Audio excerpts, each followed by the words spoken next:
prebacuje ovaj intelektualni prostor naše ustanove i možemo da razmišljamo zajedno sa našim gostinama koje imamo uvek podržali vrlo interesantno i zanimljivo predavanje. Danas je prilika da pozdravim gospodina Wolframa Kaisera. Njega će naravno predstaviti naš direktor Instituta za evropske studije i naš stalni saradnik, član saradnik Miša Đurković, kojem se još jednom ovako javno zahvaljujem za više nego uspešnu saradnju na ovom prostoru. Činjenica da danas nema baš publike, svedočimo očigledno da su stevine igre počele i da je jedan deo publike možda tamo, ali sve jedno to nas neće sprečiti da saslušamo pažljivo našeg draga gosta i da onda i sa njim porazgovaramo. Pa, Mr. Kaiser, enjoy your time here in Matica srpska Novi Sad, and Misha will tell us something about your work and person. So, thank you. Yeah, after that we start with the lecture. Okay. Dear Professor Kaiser, dear gost, dragi prijatelji i kolege danas, ja moram kažem, zaista imam osobitu čast, mi se stvarno trudimo ovde da dovedemo u Maticu zaista najbolje od gostiju koje imamo prilike u Beogradu da sretnemo i moram da kažem da mi je ovo stvarno veliko zadovoljstvo, jer smo godinu i po dana radili na tome da organizujemo ovu posetu. Znači, naš gost današnji, neću preterati ako kažem da je zaista među 5 najatraktivnijih i najzanimljivijih naučnika u društvenim naukama i među istoričarima u Evropi danas. To je čovjek koji, evo za početak da kažem, njegov CV kad otvorite, on je na 31 stranici, dakle sitno kucanih. Šta god da kažem od superlativa za njega zaista neću preterati. Neću širiti priču mnogo, danas predstavljamo ga kao čovjeka koji je od 2000. godine predaje na poznatom univerzitetu u Portsmouthu, gde predaje istoriju evropskih studija i evropske integracije.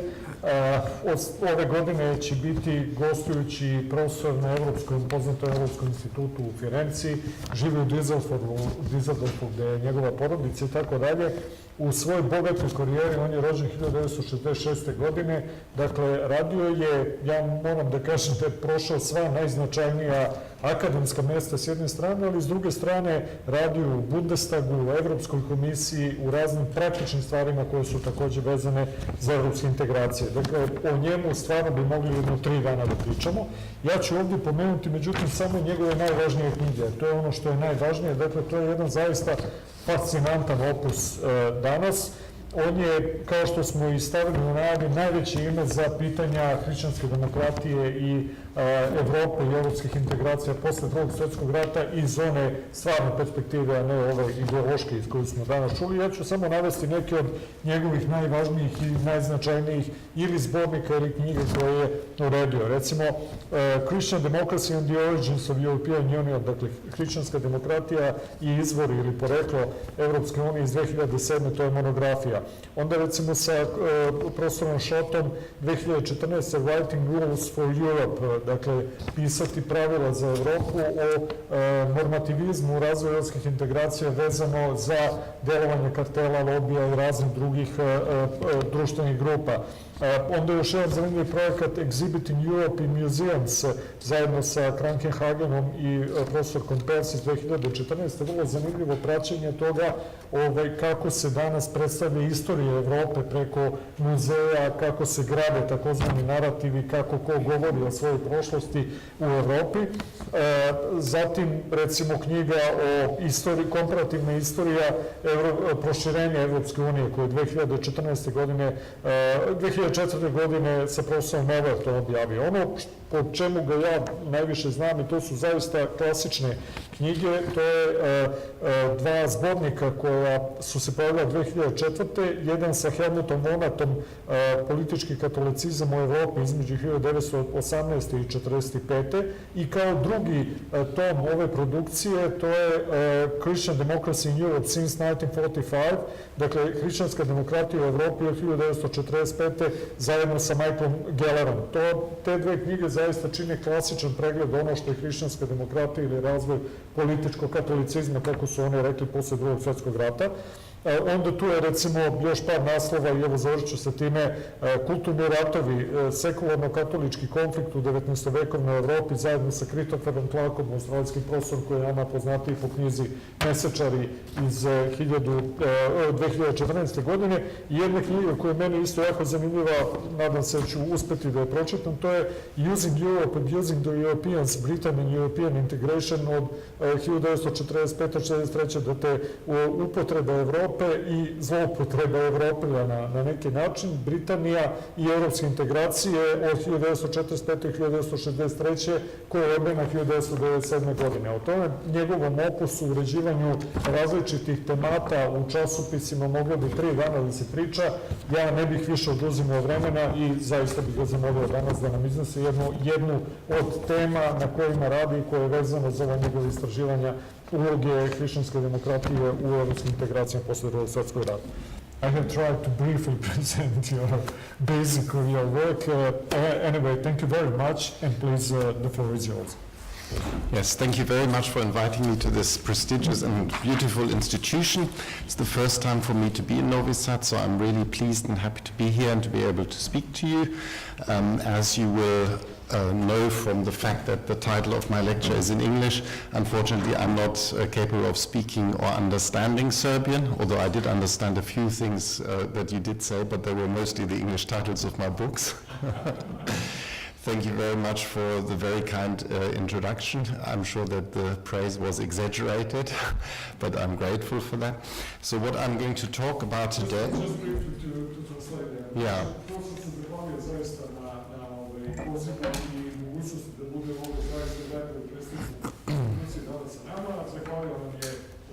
I na predstavljanju ovde i kako mu kaže, razumeo je uglavnom naslove svojih knjiga odatle. Žao pa što ne može na srpskom da komunicira sa nama, ali eto imamo mogućnost i danas možemo i u prevodu da komuniciramo posle toga. Well, thank you for that. And as I think you probably already explained, you have kindly prepared a translation of my lecture, so I will actually stick to the text of my lecture because otherwise we would have problems. But then hopefully also we'll have an interesting perhaps question and answer session afterwards and we'll be able to clarify some points or discuss some points further. Is the European Union conceived as an attempt to create a highly institutionalized form of transnational democracy about to implode?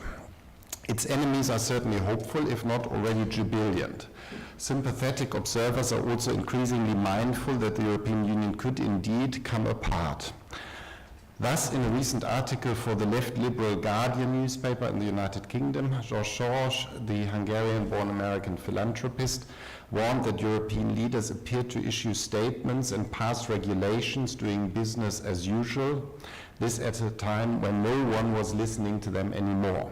In fact, Soros argued provocatively the European Union at the start of 2019 reminded him of the Soviet Union when it entered its irreversible process of disintegration after the end of the Cold War.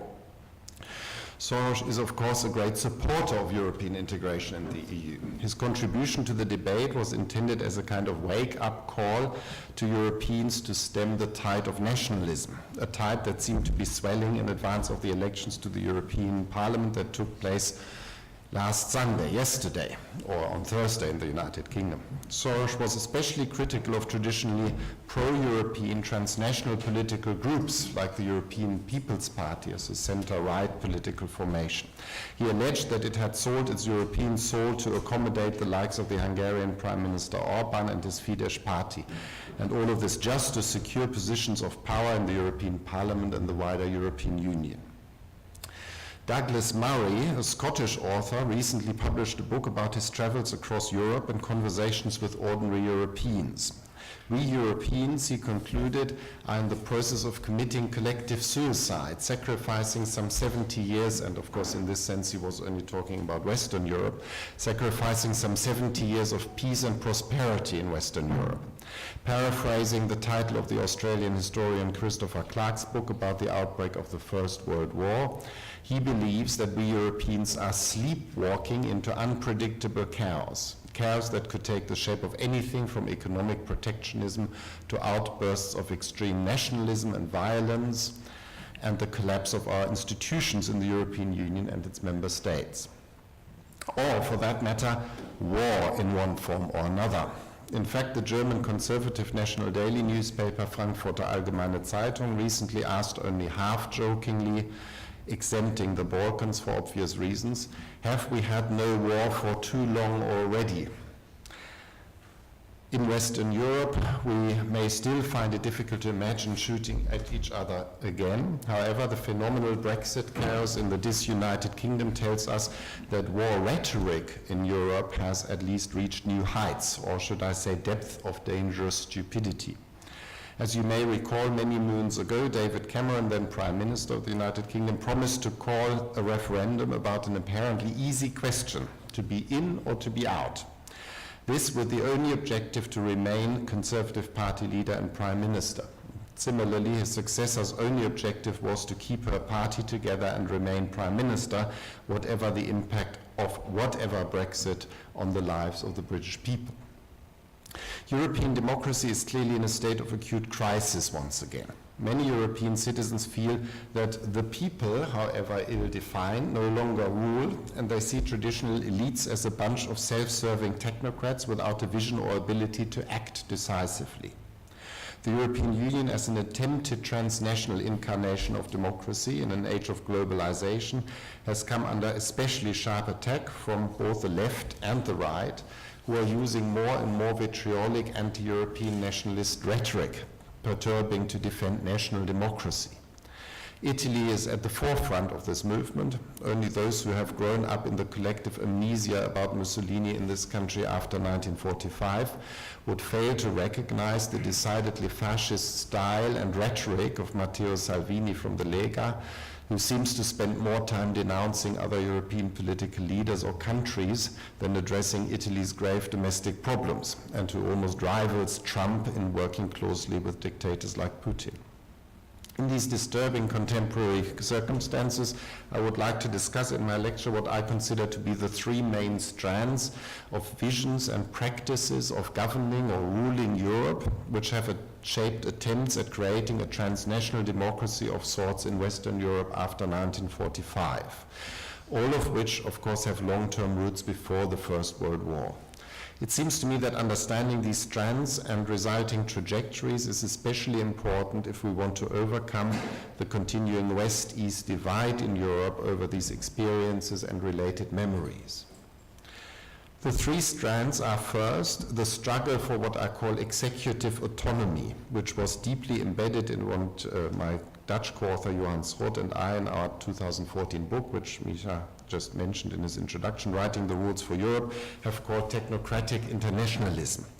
A tradition of practicing governance beyond the nation state that also strongly influenced the thinking of Jean Monnet about European integration when he drafted the 1950 Schuman Plan that led to the creation of the European Coal and Steel Community, and that was in turn influenced by him.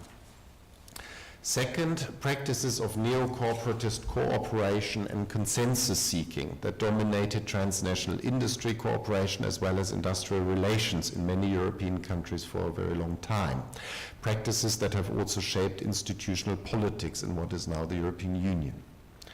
And third, the vision to Europeanize parliamentary democracy by constitutionalizing what is now the European Union, or turning it into a parliamentary system more or less like any other as they had developed in Europe since the 19th century.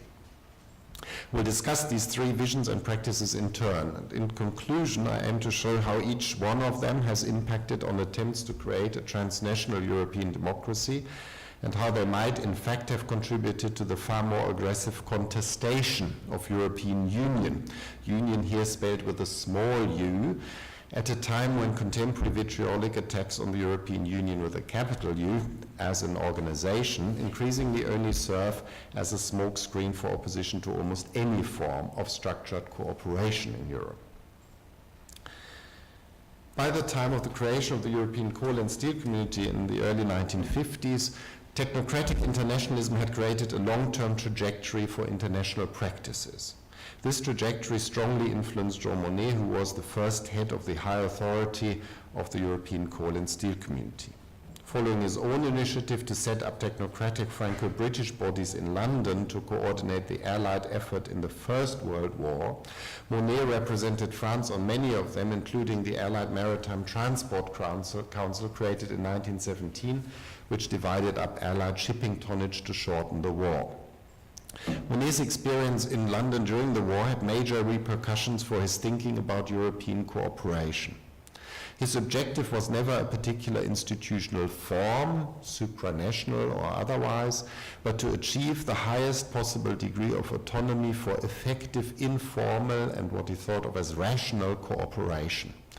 Reflecting on Allied collaboration in the BBC interview televised in 1971, he recollected that the French trade minister with whom he worked closely during the First World War always thought, I quote, in terms of a document, of a finished product. I didn't think in terms of a finished product because there is no such thing, unquote. Characteristically, in a memorandum for the Paris Peace Conference in 1919, Monet highlighted the need for a set-up for the future League of Nations, which would allow the analysis of an issue, I quote, in its entirety, and not based on the, I quote, immediate interests of states and governments. Monet's preference for depoliticizing issues to facilitate their rational analysis and solution also informed his subsequent work as Deputy Secretary General of the League of Nations between 1919 and 1923. Thus, in 1921, he proposed to Eric Drummond, the Secretary General of the League of Nations, to delegate intricate and highly contested territorial issues like the future of the Saar region or of Danzig to technical commissions with sufficient independence to propose and implement solutions. Unlike Monet, however, Drummond strongly believed that the governments in the Council had to take direct responsibility for these issues and mediate between the countries concerned.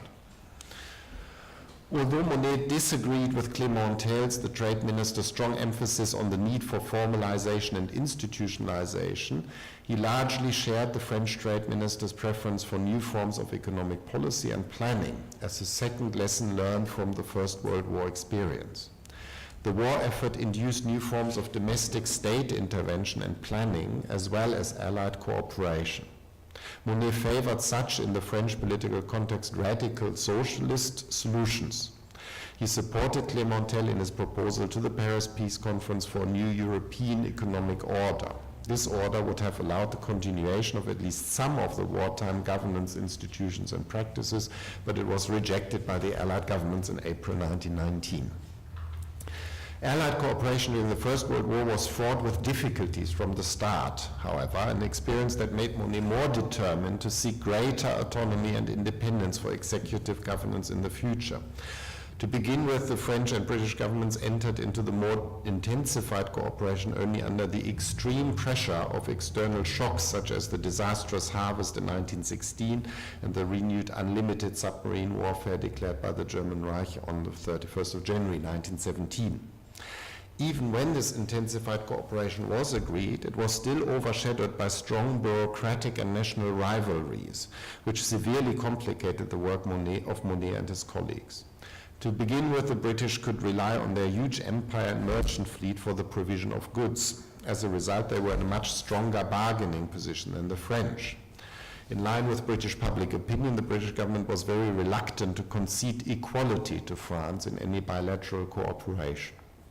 Both governments also played diplomatic games over their respective demands for the allocation of food and tonnage, which made it hard for Monet and his collaborators to operationalize the generic common interest in winning and shortening the war. Despite these cumbersome difficulties, cooperating with other nationals in the shipping commissariat, as it was jokingly called in 1917, was a unique experience for Monet. It showed him both the opportunities and limits of executive governance as constrained by the formally more intergovernmental institutional setup and governments aggressively pursuing their interests. During the 10 years he spent in the United States from the mid-1930s onwards, moreover, he observed with great interest New Deal policies. His exposure to New Deal policies also explains why he reacted favorably when Paul Reuter suggested the English term authority for use in the Schuman Plan after 1945. The preferences of Monet as a generalist decision-maker for autonomous executive governance in European cooperation were not unique, however. Instead, they were embedded in a strong tradition of technocratic internationalism, which had its roots in the 19th century. This tradition created a crucial trajectory into the Western Europe of the 1950s. Monet's cooperation preferences and practices had already characterized much of the work of transnational voluntary and international organizations in the 19th century. Experts who worked in and for organizations like the International Telegraph Union or the Universal Postal Union, for example, largely shared three key assumptions about how best to tackle such transnational issues. First and foremost, informed by the growth of technology and science and the experience of industrialization and its social consequences, they advocated scientifically informed policy making by themselves within agreed parameters of evolving knowledge about the issues at stake. Secondly, these experts also believed that depoliticizing issues through rational deliberation in committees would allow consensual agreement on optimal policy solutions. In their view, diplomats were trained to treat international negotiations as what political scientists call zero-sum games, in which one state gains at the expense of another. In contrast, they were working towards what Monet called the common interest. As a result, they thirdly sought to create the greatest possible space for policy deliberation and decision-making for themselves and to limit the influence of foreign ministries, a notion that was to become influential in post-war West European integration. As president of the Schuman Plan Conference, Monet claimed that three essential points would transform Western Europe after 1945. One of them was what he now called the supranational character of the future community. Even at this point, however, Monet conceived of supranational integration primarily as the common practice of overcoming national or purely national viewpoints. In a meeting of the Consultative Committee in April 1953, for example, he explained that the member state governments in the Council naturally represented an aggregated national interest. In contrast, the high authority would defend what it thought was in the European interest.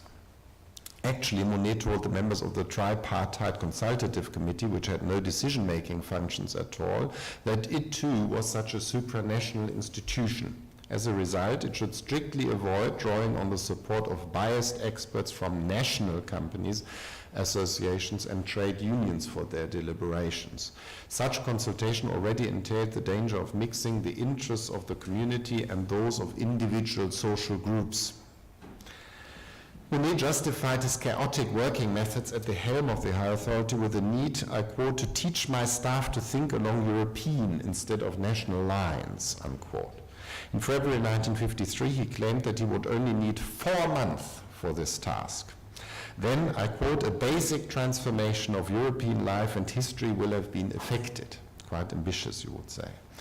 Many high authority officials disagreed at least with aspects of Monet's grand vision, yet they mostly shared his preference for direct communication and cooperation between the high authority as an international executive institution and national ministries. In the case of the European communities, policy-making contacts as a rule were between the high authority and the Commission, in what is now the European Union, and the responsible national ministries, with foreign ministries retaining more of a supervisory role only.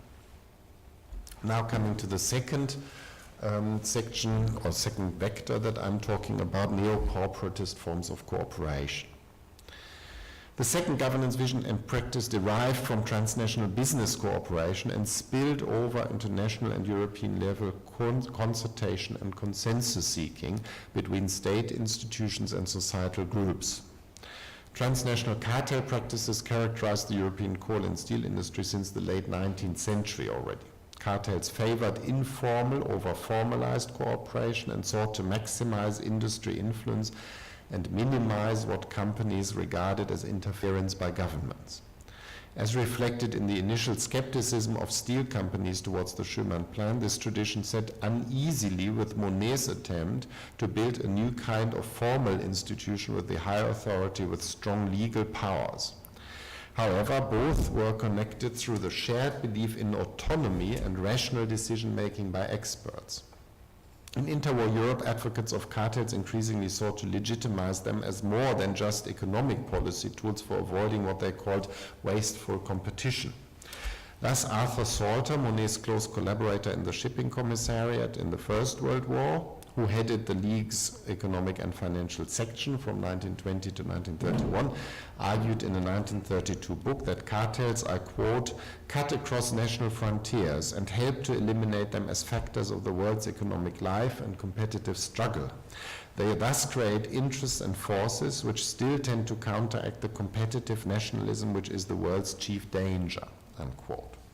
Moreover, cartels could draw upon informal international machineries with small secretariats usually linked to company headquarters, which also, like cooperation in expert committees, avoided intrusion by diplomats.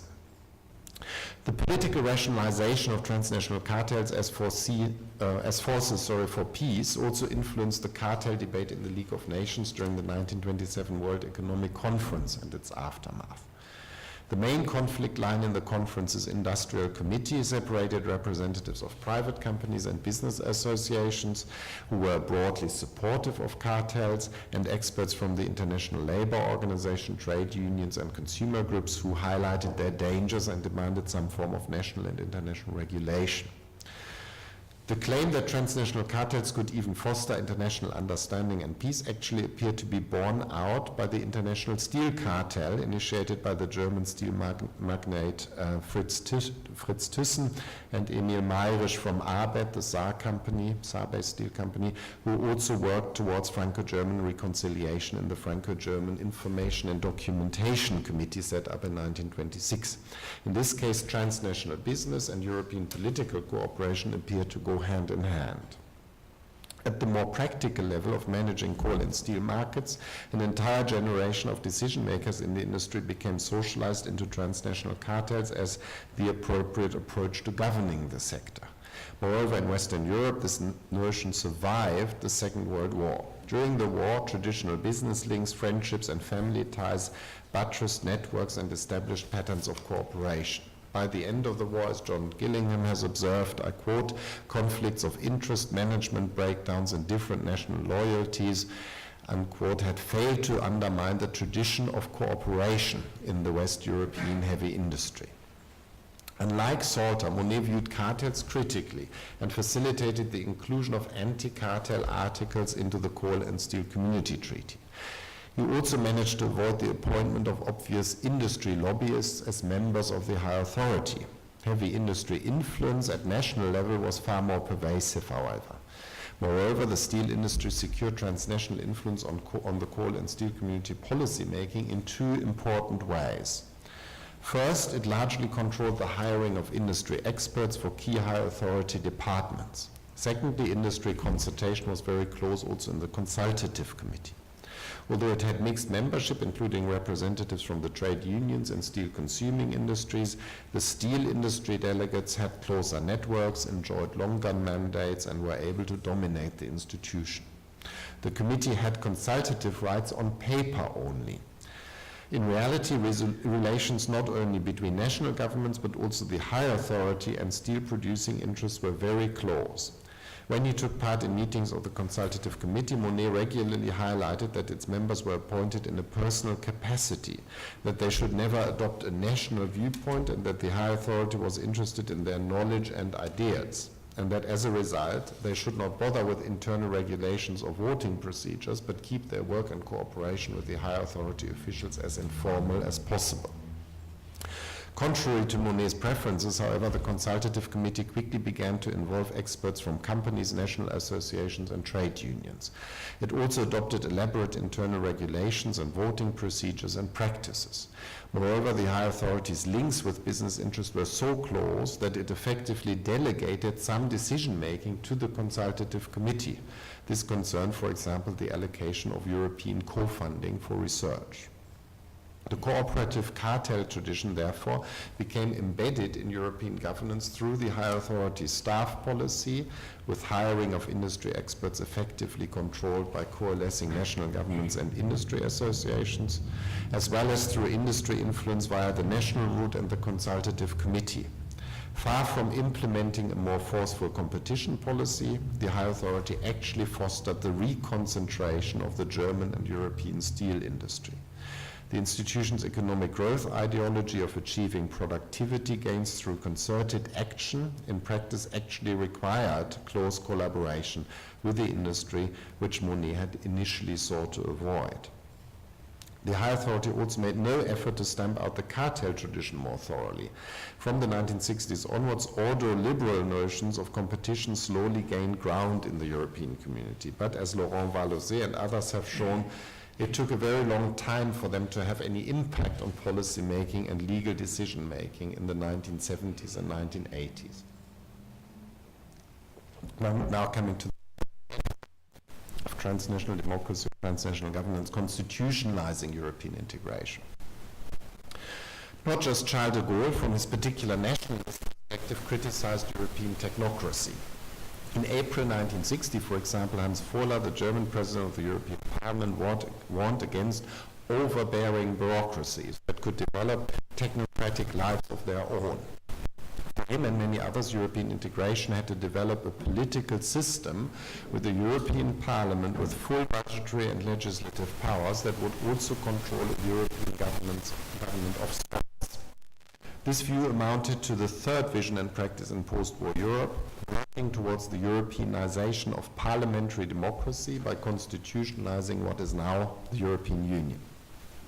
This broadly federalist agenda had many fathers, of course, including, for example, Belgian and Italian socialists like Altiero Spinelli. However, Christian Democrats, their transnational party organization, and their group in the European Parliament played a particularly crucial role in what political scientists have called the system building of institutionally deepening European integration. In the early post-war period, the continental Western European Christian Democrats strongly supported forms of core Europe integration. Regarding its most desirable institutional setup, however, some were pragmatic and others supported federalist solutions. In discussions in the informal Geneva Circle in December 1948, for example, some participants agreed with Georges Bidault, at that time French foreign minister, that results are more important than their legal form. Earlier in the same year, however, François de Menthon, another leading French Christian Democrat, had prepared the first draft constitution for a united Europe following the European Movement's Congress at The Hague. In September 1948, the newly set up and loosely structured Organization for Christian Democratic Party Cooperation, called the Nouvelles Équipes Internationales, passed a political resolution at its Congress in The Hague. It envisaged a bicameral system as a long-term institutional solution for an integrated Europe. This system would have a directly elected Chamber of Deputies and a second chamber of member state representatives. Once the Kohl and Steel community became operational, the Christian Democrats took a pragmatic approach to institutional issues at the intergovernmental level between the states and governments. During the 1960s, they had no other choice because of de Gaulle's preferences. If they wanted to maintain the communities, implement the policies already foreseen in the treaty, and secure their legal integrity, while making pragmatic concessions in the Luxembourg Compromise of January 1966 about an informal national veto. At the same time, the Christian Democratic Group upheld the constitutionalization paradigm. Not only was Article 38 for European political community inserted in the European Defence Community Treaty on the initiative of Alcide de Gasperi, Christian Democrats subsequently also dominated the proceedings of the ad hoc assembly that drafted the European Political Community Treaty during 1952-53. This not just in terms of numbers, political agenda of this committee. After the failure of these two treaties, the Christian Democrat Group was also at the forefront of efforts in the Common Assembly of the Coal and Steel Community to push for some form of relaunch of European integration, as it was frequently called at the time. As rapporteur in the Political Affairs Committee, the Dutch member Margaretha Klompé reminded her fellow group members, I quote, "We must never forget we are a political institution and not an assembly of technocrats." The group of the European People's Party, or EPP, as it was called after 1976 and is still called that, and is still the largest group in the European Parliament after the elections yesterday, continued to play the role of a federalist engine. the group's Italian chairman in the Political Affairs Committee during the period of no formal institutional reform until 1970, pushed the reform agenda strongly. The EPP group advocated European-level parliamentarization as the key component of what Belgian member Alfred Bertrand in the mid-1970s termed the strategy for the European community's fundamental democratization. The Christian Democrat group, the Political Affairs Committee in the Parliament and the European Parliament as a whole, focused first of all on making proposals on how to implement the treaty provision for the Parliament's eventual direct elections. The EPP group thereafter continued to advocate constitutionalization during the debate about European Union in the 1970s. Once the Parliament was directly elected for the first time in 1979, the EPP group immediately set out to discuss institutional reform in the Political Affairs Committee's institutional subcommittee. After its publication of several inconsequential reports, however, Spinelli claimed in the plenary that, I quote, "the community is practically paralyzed." He took the initiative and set up the cross-party so-called Crocodile Club to bring about fundamental constitutional change through creating an ad hoc committee to prepare a draft constitution to be ratified by the parliaments of the member states. The Crocodile Club initiative posed a serious challenge for the EPP group in a number of ways. Ideologically, as one of the founding fathers of European federalism, Spinelli, who had broken with Stalinism in the 1930s, largely shared the EPP group's programmatic preference for constitutionalizing the community. Nevertheless, although not a party member, he had been elected on the list of the Italian Euro-communists. This in turn made it much harder for the Christian Democrats to sell cross-party cooperation with him to their staunchly anti-communist members in countries like West Germany. Politically, Spinelli's initiative also threatened to undermine the EPP group's standalone identity in the parliament as the strongest promoter of deepening European integration since 1945. Thus, even when the group agreed to make a full contribution to the work of the newly constituted Institutional Affairs Committee charged with drafting a constitution, it remained concerned about its own identity and visibility in this process. Although the final version of the 1984 draft Treaty on European Union marked a constitutional compromise and was never actually ratified, the process leading up to the vote on it nevertheless played a crucial role. First, in sustaining the EPP group's leadership role on institutional deepening. Second, in facilitating cross-party consensus on the need for endowing the Parliament with substantial powers and for overcoming blockages in the Council by stopping the unanimity practice. And third, creating a repertoire of constitutional ideas which the groups in the Parliament, national parties and governments could later draw upon for institutional reform. Thus, the European Christian Democrats and the EPP group in particular played a leading role in creating and consolidating a strong trajectory for the constitutionalization of the present-day European Union. So far, I've tried to sketch what I call three vectors of visions and practices of governing Europe, which strongly influenced post-war European integration. Did those who promoted these disparate visions and practices all seek to create transnational democracy? To begin with, that is only true to a limited extent.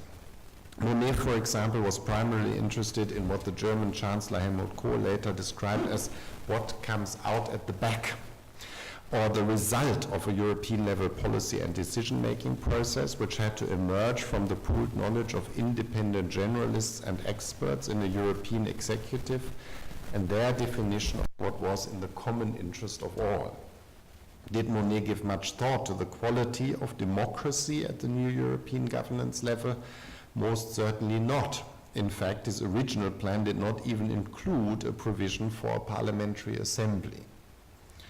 The same was true for European business groups and trade unions. For them, European integration fulfilled a variety of functions such as facilitating growth, enhancing the competitiveness of European business, reducing prices for consumer goods, or containing the communist temptation in countries like France and Italy.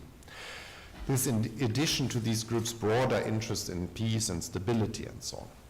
These organized societal groups were generally happy with the evolving consensus-oriented practices in the communities. These largely replicated what they knew from their domestic political systems and practices. In Europe, moreover, consensus-oriented policy-making practices seemed essential so shortly after the end of the Second World War. At the time, pluralist competition, where some interest might entirely prevail over other interests, would have been seen by these societal groups as a danger for reconciliation and institutionalized cooperation. Even many among those who advocated some form of federal union did not give much thought to essential or desirable qualities of transnational democracy. They often habitually transposed their domestic experience with parliamentary democracy to the new European level. Strengthening parliamentary power by itself would remedy any democratic deficit, as it came to be known from the 1970s onwards. Or so it seemed. Or they partly acted out of institutional self-interest. As I've recently shown in my study of the European Parliament's role in pushing for institutional deepening during the period from 1979 to 1989, the directly elected members of Parliament simply wanted something useful to do and to have a proper say in decision-making. What legacies have the three vectors that I have sketched had, and how have they impacted on European integration and future prospects of transnational democracy?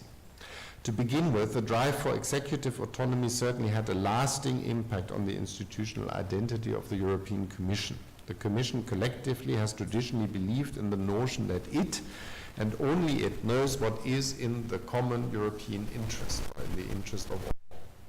Its institutional behavior has traditionally had a strong anti-pluralistic streak as a result.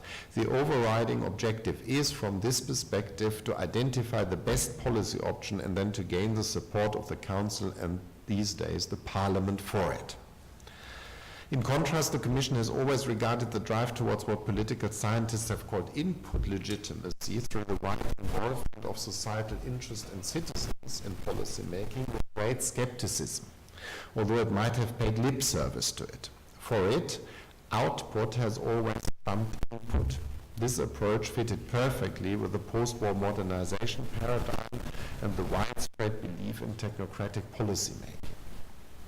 To be fair, many citizens did not expect much more from democracy than casting their vote at the ballot box every 4 years or so, as long as their welfare appeared to grow continuously during the Trente Glorieuses, or nearly 30 years of uninterrupted growth in Western Europe until 1973.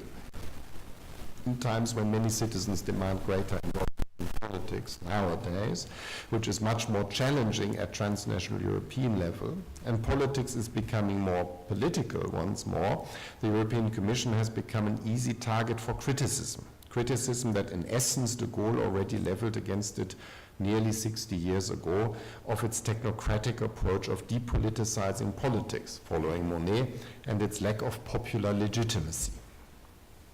Organized and informal cooperation among societal actors in European integration and with the supranational institutions and national governments has added a second legacy: consensus-driven politics, which largely still characterizes the policy-making pattern of the European Union, especially in the Council. Consensus seeking was mostly seen as essential and desirable in the early post-war period. However, the necessarily complex processes of decision-making in the European Union are now criticized for lacking transparency. Moreover, populist leaders require not intelligent compromises, giving something to everyone to stabilize cooperation and policy trajectories. Instead, they foster polarized politics of us against them, where you either win, apparently confirming your leadership, or you lose, confirming that you are collectively the victim of a Brussels conspiracy, something that in turn promises to shore up nationalist feelings that these politicians fuel deliberately. Paradoxically, such narratives of victimhood appear to be electorally successful, especially in countries like Italy, where the political elites for 60 years told the story that all of the country's diseases would in fact be cured by Brussels, externalizing political responsibility for all domestic political problems, from corruption to tax evasion, a ludicrously inefficient administration and an unsustainable welfare system that has protected those who have against the have-nots. These are hopes that political elites in southeastern Europe, possibly also in Serbia, also appear to invest in future EU membership, but could eventually backfire on them when it turns out that the EU does not provide comprehensive vaccination against domestic political failure. Even the federalist vision left a lasting problematic legacy. Its constitutionalization paradigm assumed that a United States of Europe of one kind or another would have a powerful parliament and a government that depended on its support, and that this would create sufficient legitimacy. In the 1970s, advocates of some form of federal union in fact talked up the notion that the communities were suffering from a democratic deficit because of the lack of full parliamentary powers at this new supranational level. In this way, they actually reinforced the democratic deficit narrative that stuck in the minds of the citizens. Federalists, of course, fostered the democratic deficit narrative to gain trust for the parliament, and with some success. However, many citizens already believed in the 1980s that the parliament had powers and that it was to be blamed alongside other institutions for the ineffectiveness of politics and policy making. The parliament thus, I would argue, trapped itself in the democratic deficit narrative too.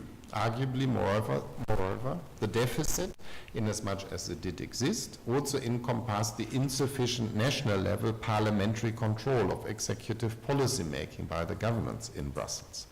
This was especially the case in Mediterranean member states with executive-led foreign policy making and very weak parliamentary control.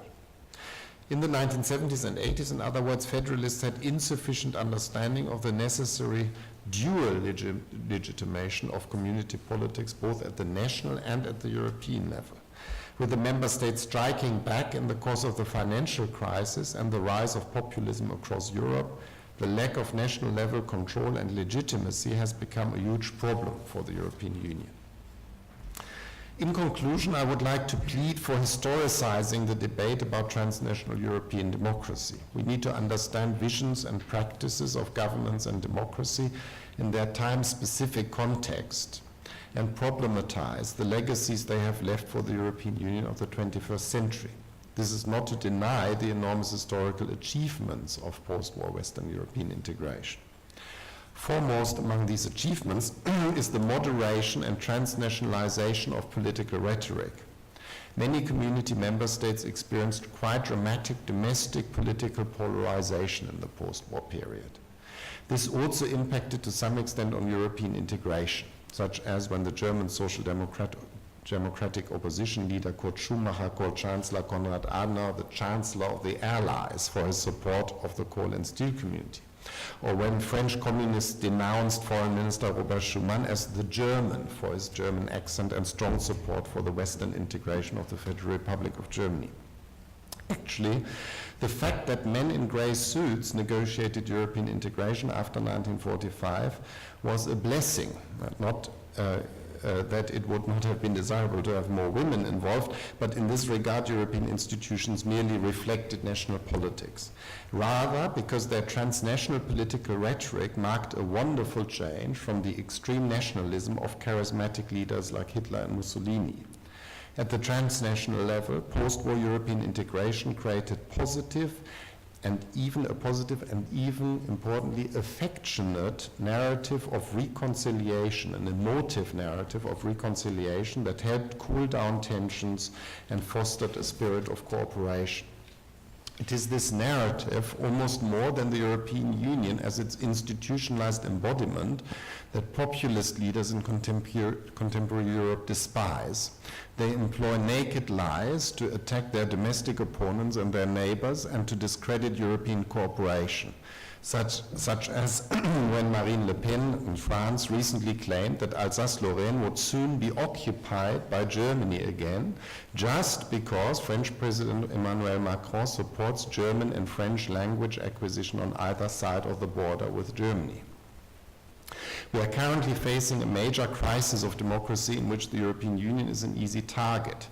So I recently told my oldest son, who has just turned 18, has gone to school in Germany, France, and Scotland, and is about to spend 1 year as a volunteer in Panama. All of the European Union's achievements could easily be lost in the space of the next 5 years. It is up to him and his generation, not very well represented here today, of course, in the European Union and in prospective future member states, to preserve what is worth preserving and to protect Europe from its worst nationalist enemies. Thank you.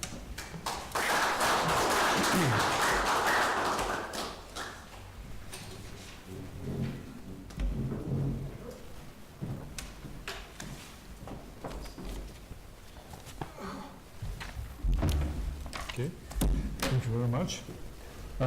Evo, znači, čuli smo jedno vrlo zanimljivo i aktualno predavanje. Dakle, profesor Kaiser je čovjek koji se zaista najozbiljnije bavio istorijom evropskih integracija i narativa, kako bi smo vidjeli ovdje, i akterima koji su posle Drugog svjetskog rata, dakle, pokušavajući da pre svega stvore osnovu za mir, izgradili jedan problem, jedan sistem koji danas, kao što smo vidjeli u predavanju, se suočava sa raznoraznim problemima, od krize demokratije preko finansijske krize i tako dalje.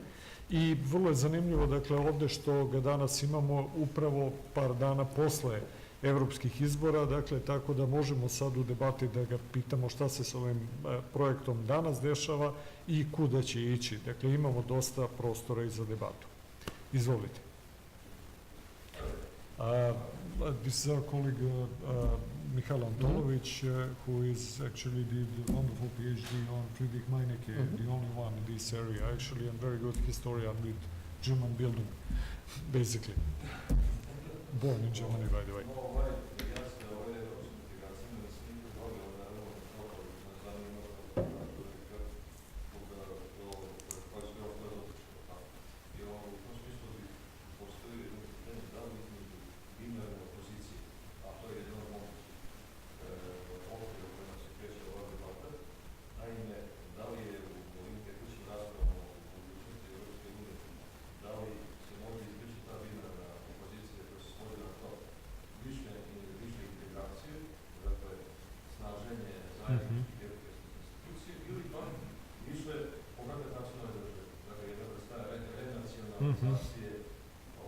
Resuverenizacije.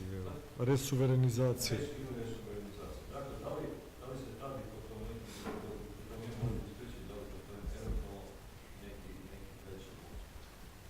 Hvala.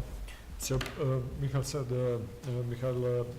well, I'm not the expert for the European integration, and I would generally leave that aside, the history and so on, but he would like to ask about the future of the European project, actually, and he tries to ask if it's possible somehow to avoid this generally perceived binary, let me say, opposition between either more of EU and more of centralization, more of the Brussels on one side, and on the other hand, this as a populistic outcry for renationalization or resovereignization in some kind. Yeah. Do you want to collect some? Then I have No, a bit okay, of time to think about it. You don't want to give me time to think no, about I don't this? give you time. You're the expert. I present you as an expert, so you have to fulfill my expectation. I'm joking. Without, you can speculate, so you share our thoughts with us. Ja se malo šalim, znači pitao je profesor, dakle u smislu da li bi mogli da skupimo više pitanja ili da direktno odgovara. Ja sam rekao ok, da sam ga predstavio kao eksperta i da mu ne dam više vremena, tako da u suštini može da spekuliše i da nam odgovori ono što mu padne na pamet. Ok, yeah. Please. Well, thank you very much. Thank you for this very difficult question. I actually asked him to simplify your questions for me so that they would be easier to answer, but he's refused to do that apparently. Well, I think this binary opposition is actually a problem, of course, mainly for European Union institutions, because they are still fixated, and with good reason in some fields, on functional requirements for further integration. Some of these functional requirements are, I think, pretty evident, and very few people in Europe would deny them. Even many of the populist leaders would probably admit that there are functional requirements for cooperation. For example, through the processes of globalization and the need for international trade solutions. And it's obvious, although it's not obvious to everyone in the United Kingdom, that the European Union as a whole is a far stronger partner of countries like the United States or China in international trade negotiations than countries individually. I think we are in a country here where you are under pressure from the European Union, from Russia, China, and maybe even Turkey and so on, and where you probably have experience with how difficult it is as a small state or actor in such negotiations to stand your own. So there are such functional requirements. They relate to globalization, to trade, to questions of standardization and norms, for example, where there are obvious needs for even further integration as technology develops, etc. Probably also areas which are relatively uncontroversial, such as environmental change, a lot of challenges that are inherently of a transnational character and cannot be solely addressed by an individual state. Because they're not. Interrupt you a bit. Just sorry, you can also give a simplified answer, of course. No, it's okay. I just have to write it down, and it's about, I will forget anyway, just briefly. Znači, pokušavajući da odgovori nakon male šale, profesor Kaiser kaže da u suštini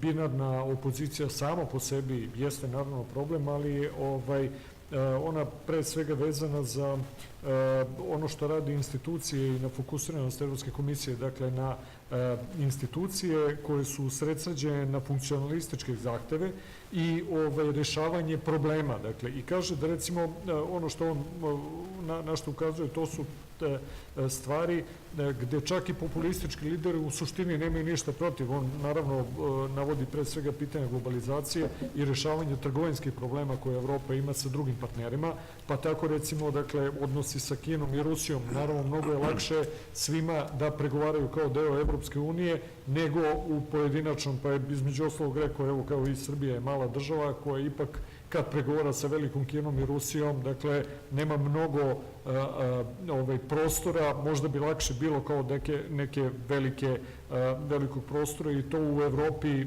pokušavaju da iskoriste. Tu su takođe ove pitanja normativnosti, standarda ili recimo klimatskih promjena gde svi, pa čak kako on kaže i populisti, ne vide problem da se te stvari rešavaju na nekom višem nivou. Sorry? And that was, of course, only one part of the binary divide. And at the same time, the problem with this is, of course, that we have this apparently relentless process of what would appear like centralization from this populist narrative's perspective, and also a concrete feeling by citizens that decision-making is remote or increasingly remote from them. And I think the important thing is to understand is that this is not a problem that is limited to the European Union. I think in principle that's not different from the United States of America, where you have similar widespread popular feelings that decision-making is remote and done by elites that are disconnected from citizens. So it's not necessarily a particularity of the European Union, but it creates perhaps bigger political problems because the European Union is not a nation state, unlike the United States. So here I think if you want me to propose a solution, I would come back to what is enshrined in the European Treaty on European Union, or the Lisbon Treaty nowadays, which is the principle of subsidiarity, which is originally a concept from Catholic social teaching, which has acquired a political dimension, and which basically was not taken particularly seriously in the first 40, 50 years of European integration, because the idea was that all forms of integration would per se be good. But this idea of subsidiarity, which is also legally more clearly defined now, of course, tries to emphasize that such supranational forms of decision-making are only legitimate and legal in the European Union if and when solutions to particular policy problem cannot be found as well or better at a lower level of decision-making. This can be the national, but it can sometimes be a subnational, regional, or local level. So this is, of course, a well-established doctrine, but I think the important thing is to actually put this into practice. The European Commission is actually trying that. It has a program for getting rid of over-regulation, but these programs are not very well understood or by individual citizens. Experts know about this. But there are ways in which I think you can deregulate in the sense of getting rid of centralized over-bureaucratization, of getting the decision making closer to the people, in inverted commas, without falling for the idea that everything can be done better by the nation state, which is what essentially nationalistic political leaders propagate, or populist political leaders propagate, such as, last point, in the case of those who in the UK where I work and partly live, those who advocate a hard Brexit, who really seem to think that if you renationalize everything, like leaving the European Union completely, you would somehow be able to to develop decision-making processes that are closer to the people and better and more efficient as well. And that is, in my view, certainly an absurdity and not true. Okay, this was actually odgovor je bio zaista vrlo lepo, detaljno izložen. Ja ću probati da sistematizujem to na neki način i da ga složim. Dakle, pričali smo ovim, završili smo sa normama, standardnim klimatskim promjenama. Takođe, postoji, naravno, kao što znamo, problem centralizacije, generalno osjećaj građana da sa ovim napredovanjem procesa integracija vlast ili mehanizam odlučivanja je sve više udaljen od pojedinačnih građana. Međutim, on podsjeća da je to isti problem koji imate u Sjedinjenim Američkim Državama, dakle da i tamo ljudi se sa pravom sve više žale da je elita odaljena od naroda i da o tome ne može da odlučuje, što u Evropi dodatno je pojačano činjenicom da imamo pojedinačne partikularne nacionalne države, da su još dodatno uplašeni za svoj nacionalni identitet. Što se tiče rešenja, između ova dve binarne priče na koje je kolega Antolović ukazao, Wolfram Kaiser podsjeća na jedan vrlo značajan koncept u sistemu evropskih integracija, koje naravno postoji i od ranije u evropskim ugovorima, a posebno je naglašen 2007. u Lisabonskom ugovoru. Dakle, to je princip supsidijarnosti, dakle, jedan koncept koji dolazi iz socijalnog učenja Rimokatoličke crkve i za koje vam kaže, čini se s punim pravom, da iako je bio upišan još u osnivačke ugovore, nikoga nije ozbiljno shvatao u proteklih 40-50 godina, upravo zato što je dominirala ova ideologija da je svaka integracija, ma kakva ona bila i centralizovana na neki način, dobra po sebi. Ideja tog koncepta je, dakle, da je integracija poželjna, odnosno da su nivoi vlasti na višem nivou prihvatljivi, preuzimanje različitih ingerencija, samo ako na nižem nivou zaista problem ne može da se reši. Dakle, tu doktrina nije sporna uopšte i mnogi bi je prihvatili unutar Evropske unije, ali kaže da je problem u tome što je slaba primjena i što nije ozbiljno rađeno da se ta ideja zaista ozbiljno primjeni. Pa recimo ima činjenica da Evropska komisija, dakle kao najcentralnija institucija u Evropskoj uniji, ima svoje programe za deregulaciju i tako dalje, što je opet samo po sebi kontradiktorno da centralna institucija promoviše decentralizaciju i tako dalje. Međutim, ono na što on ukazuje da je problem ako se taj problem decentralizacije i povratka demokratizacije na neki način rešavanja problema na nižem nivou vrati samo na nivo nacije. Dakle, i on živi, inače, kao Nemac živi u Britaniji i potpuno je naravno pod utiskom onoga što se dešava oko Brexita sada i kaže takozvani zagovornici tvrdog Brexita, dakle, pod svaku cenu izlaska iz Evropske unije, koji s jedne strane, dakle, žele da obnove suverenitet i demokratska prava u odnosu na Brisel, no s druge strane su apsolutno nezainteresovani da vrate demokratska prava i centralnim nivoima i oni smatraju da bi jedna nova centralizacija u Velikoj Britaniji mogla da bude rešenje za odbranu suvereniteta. I tried briefly to summarize this. Please go on. Možemo dalje, izvolite.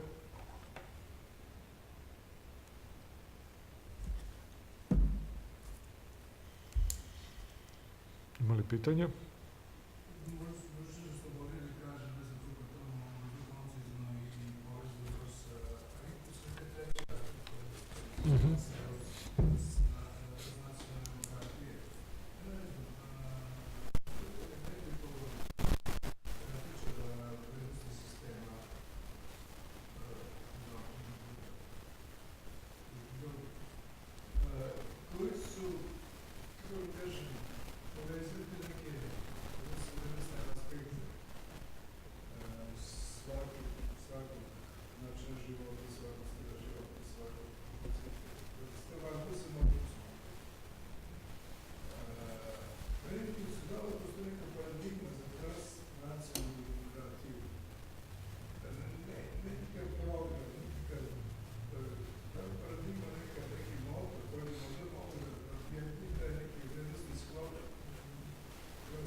Okay. Ne, dobro, razumem vas, probat ću da, okay. So, gentleman was mostly asking about the system of values today when you speak about transnational democracy, in the sense what we should be, how it should be based. What could be enshrined somehow within that system.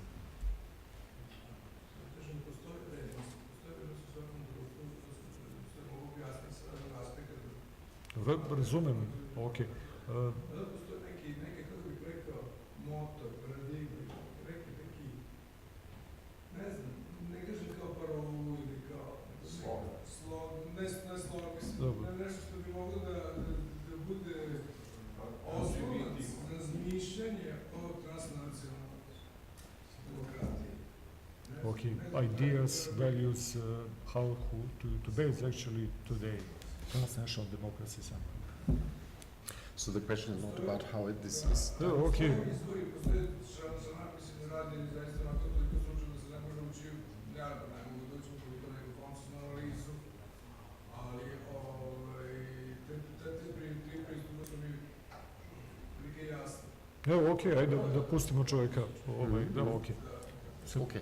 Well, if I've understood the question correctly, I think there are 2 points to this.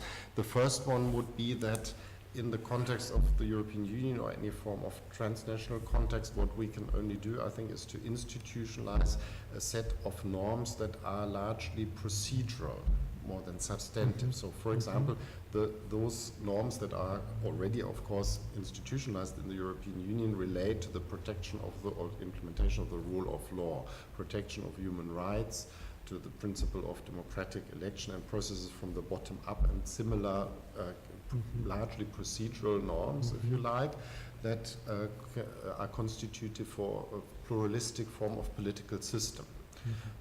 What I think would be much more difficult is if we had to agree, for example, on as a norm on the form of environmental protection, that policy-related norms that we would want to agree to. This is something that I think in the transnational context has to be open to competition. What kind of form of what is the particular value, if I want to stick with this example, of, for example, environmental protection in the light of climate change. These are things that need to be debated and have to be or will naturally be contested, and where there has to be some kind of formation of a majoritarian view that is in some form implemented and temporarily for a period of 4 or 5 years in the European Union. So I think this distinction between the more procedural norms. Pragmatism, I think it's a more important thing in my aspect of that paradigmatic approach. I think that, sorry, if I can just make one more point, is I think that this, if we concentrate on these kinds of norms and values, then we have less problem with the great divergence, which you already have within countries, but of course you have even more within the larger political space like the European Union, of diverging substantive norms and understandings. For example, the question of abortion, to just give you an example. Or we discussed earlier that in Serbia, very often the European Union is seen as an organization that pushes particular liberal values or norms, and maybe to impose them on more, in inverted commas, conservative or traditionally oriented countries. And that's certainly a conflict that appears to be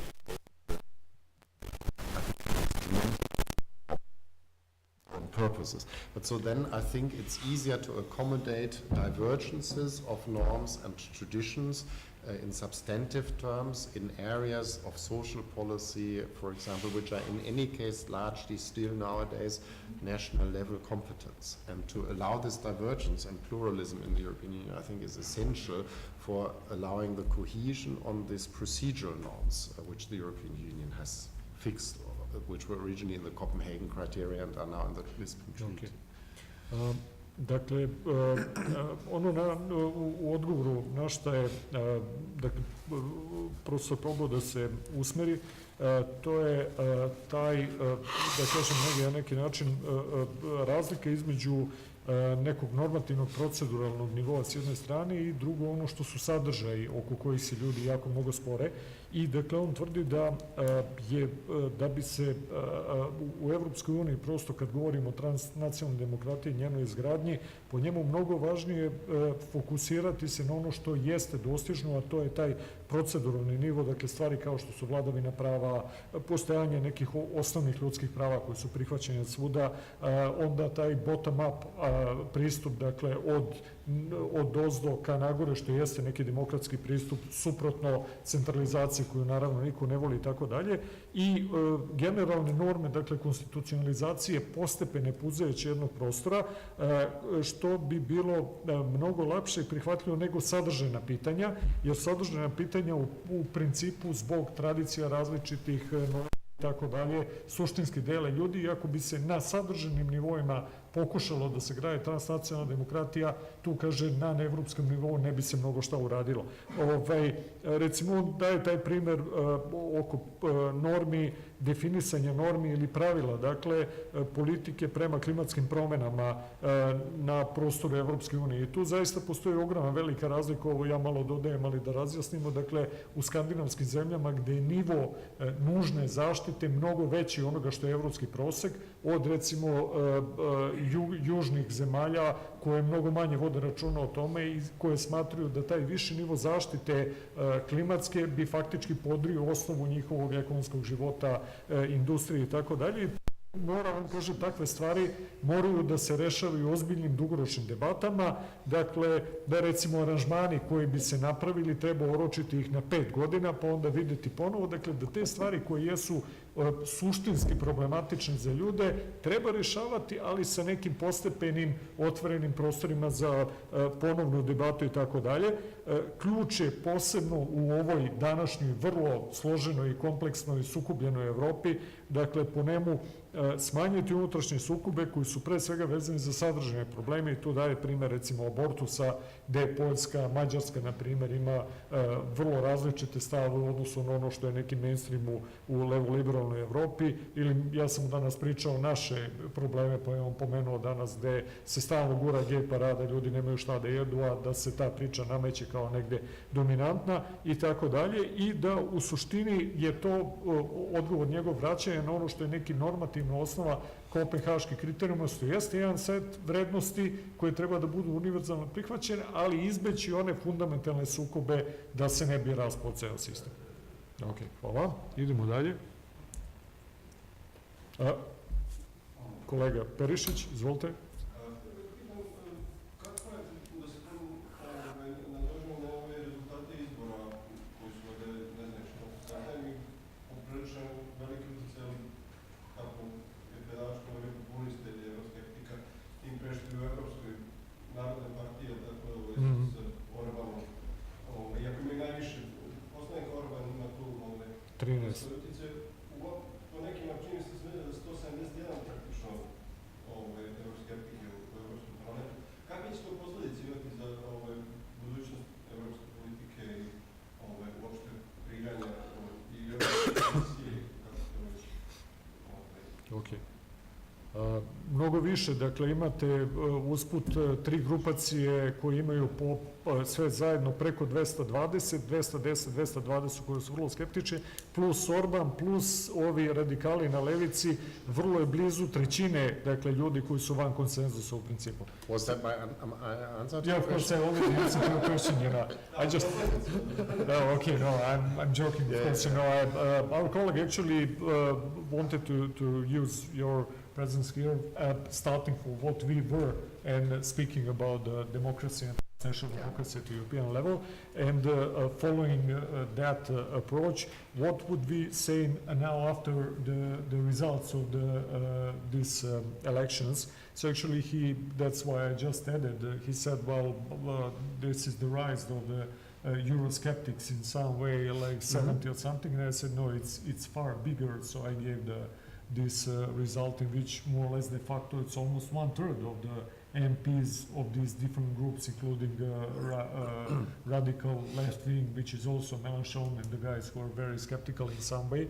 So actually his idea was de facto what were the consequences of this kind of the results for the forming of the European Commission and generally for the future of EU and European democracy. Yeah, okay. Thank you very much. Well, actually, I think when you look at the results, yes, it's 1/3 if you take all of these different groups together on the left where they have actually shrunk. So it's important to point out in Greece, the Greek governing party has not done very well and has called an election now, national election. They haven't actually done very well in the French system either. So the group of the radical left parties has actually shrunk in the European Parliament. Also, I think on the right, you have, of course, a great variety of different groups from skeptical Europeans, but not opposed to the European Union or membership as such, to those who are opposed to some policies like the euro, but not opposed to the EU. For example, now it's called, of course, Ralliement National, the Front National, formerly Front National, no longer is in favor of leaving the European Union. So there are also shifts in these political positions. But if you're right, if you take all of these different disparate groups together, it's about 1/3. But I think they're very different and it's not easy to lump them together. That's the first point. The second point is actually most of these parties have done worse than they had hoped. So there are reasons for that we can perhaps discuss if you like, but essentially I think there's been what we're now seeing is not just the mobilization of Euroscepticism, but also the mobilization of Euro enthusiasm, which is interesting. So since Brexit particularly, I think we already saw that in the French presidential elections. Also political parties, that's true largely for the liberal parties in the center, for example, are actually advocating more integration or are speaking in very positive terms about the European Union. So we have this counter-mobilization as well among those who are in favor of the European Union and European integration, but largely accepted this or took this for granted for a very long time and now realize that it's under threat. So I think that has contributed to some of these political parties not doing as well as they expected. Even the Lega thought that they would get 35 or 36%, I think it's about 5% or something less. If you look at the UK case, Brexit, 52% in the referendum for Brexit, and now it's clear that the hard Brexit support is about 34% in these elections, and the hard Remain support is 44%, and then the rest is some. So actually, they haven't done so well, would be my second short answer. And the third answer is that this, of course, will require in the European Parliament more cross-party cooperation, which will also be more ad hoc than in the past, because until Sunday or until the 1st of July, the two largest groups, the Christian Democrats, European People's Party and the Socialists, had a majority, so very often they worked with this majority, and then on some issues they were also changing majorities in the European Parliament. So that's no longer possible. That requires more cooperation with groups like the Greens or the Liberals, etc. That's the third point. And the fourth point, because you also asked about the appointment of the Commission President, that's very unclear.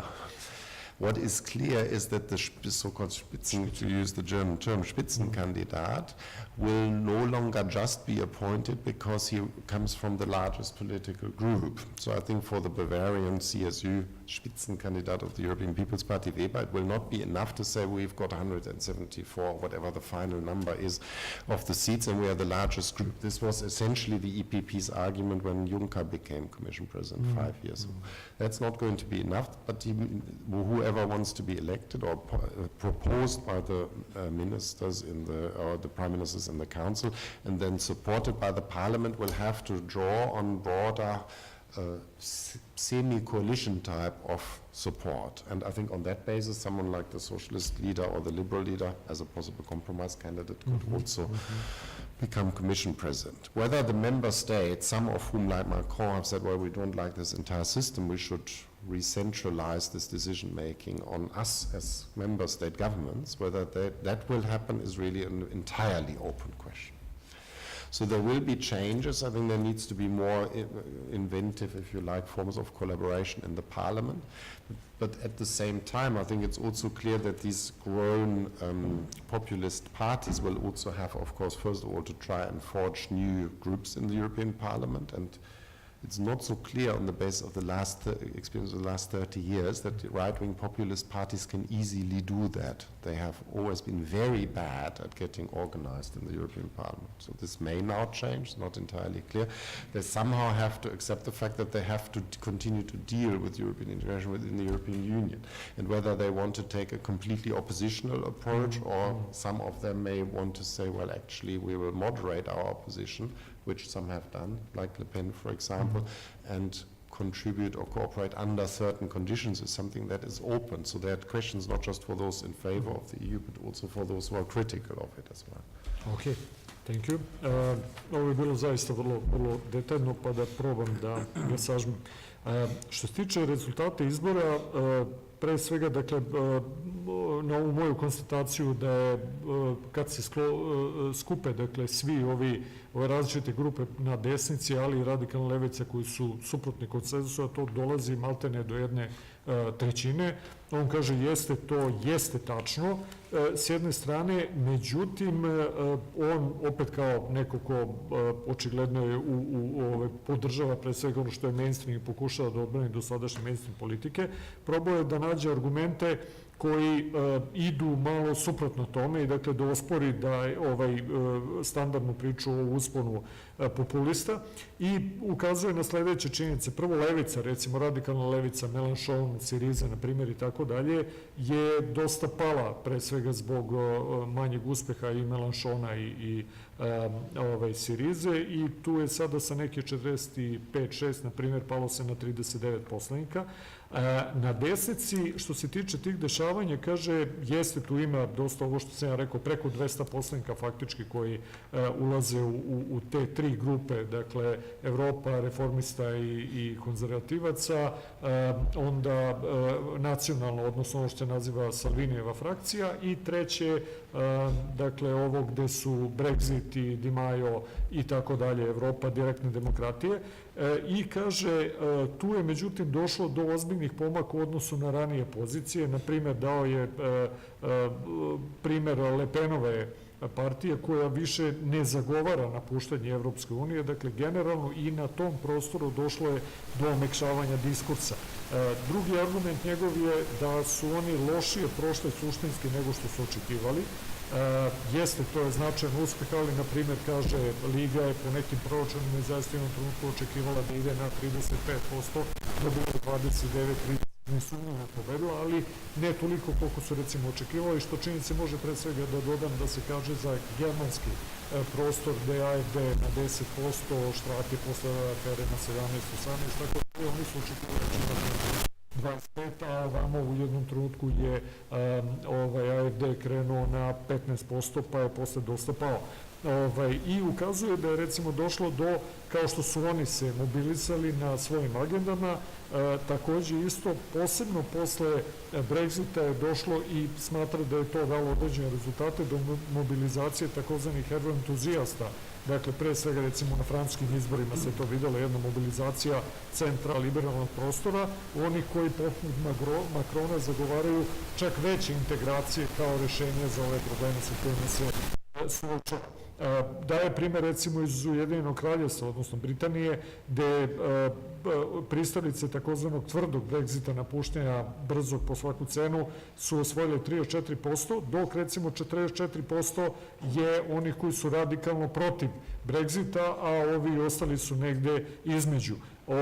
Dakle, ono što se tiče budućnosti, više će morati da bude međupartijske saradnje. Očigledno, i to je najozbiljnija posledica, da dve vodeće grupacije, IPP i SDP, dakle socijalisti i Evropska narodna partija, koji su do ovih izbora imali jasnu većinu, dakle i mogli sami da formiraju vladu na neki način, to više ne mogu da urade i da će oni morati da uključe liberale i liberalne demokrate, dakle ovu grupaciju ALD, i koja je dosta porasla pre svega zbog Makrona na ovim izborima, i zelene koji su kako se to kaže, prijatnije iznenađenje na ovim izborima što se tiče mainstreama. I završava sa pričom o predsjedniku Evropske komisije. Tu je vrlo komplikovana priča, dakle do sada, dok je EPP jasno imao veliku većinu, oni su recimo na prošlim izborima dobili 220 i nešto poslanika, sada su pali na 170 i nešto, sa sve Orbanovih 13, koji, dakle, pitanje da li će tu ostati. Dakle, on smatra da EPP više nije u situaciji da može jasno da diktira, kao on prošli put sa Junckerom, da diktira ko će biti špican kandidat, odnosno onaj ko će formirati komisiju. U oni će morati da izađu u razgovore sa još nekoliko grupacija i kaže, nije isključeno da možda se desi da recimo socijaldemokrate ili čak liberal ili zeleni bude neko ko će formirati nominalnu komisiju ako dođe do trgovine i pregovora na tom nivou. Dakle, potpuno se, i to je ono što je zaključak, mnogo je komplikovanija politika sada, došlo je do prekomponovanja novog sistema i na kraju zaključio ponovo, vraćajući se na takozvanu populistički izazov, da je uprkos očiglednom rastu tih partija ovih 5 godina, da je sada zaista otvara se pitanje u budućnosti kako će oni s jedne strane taktički funkcionisati, da li će moći da prave ad hoc koalicije, dogovori i tako dalje, ili će biti ono što će ih razdvajati, neki od njih će recimo ići u pravcu bliže saradnje možda sa mainstreamom i tako dalje, tako da u svakom slučaju otvara se čitav niz vrlo ozbiljne dinamike na ovom prostoru. Ok, I think I have been pretty precise. Izvolite, naša koleginica. Jovice. Govorili ste jednim delom, u jednom delu stvari o neokorporativnom utjecaju na transnacionalnu demokratiju.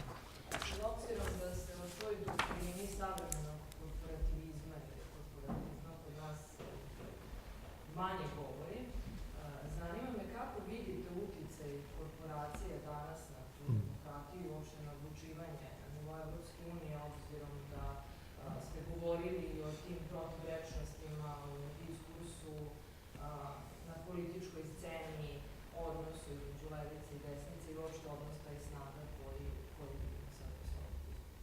I posebno koja je uloga lobby grupa sad danas? Znači, da li taj utjecaj slabi ili jače ili da li je to došlo do nekog? Super.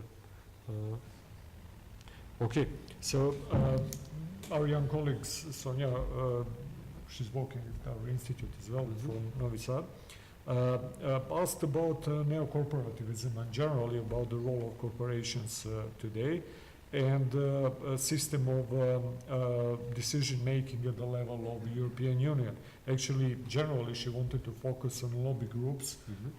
What is their influence today? Is it rising or is it decreasing?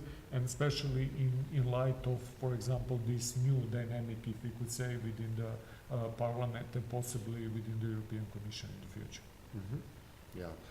Perhaps first of all I should say that my emphasis in the lecture on the influence of these kinds of neo-corporate forms of cooperation was to highlight where the consensus, and I think these practices, rather often informal practices, I think have largely inspired the search for consensus and this consensus orientation. So I wasn't so keen to explain the actual influence of business on politics and policy making in my particular lecture. But if you are interested in that, of course, you probably know this literature. There is a general dispute about the character of the political system of the European Union between more pluralistic or more neo-corporatist form and decision-making processes.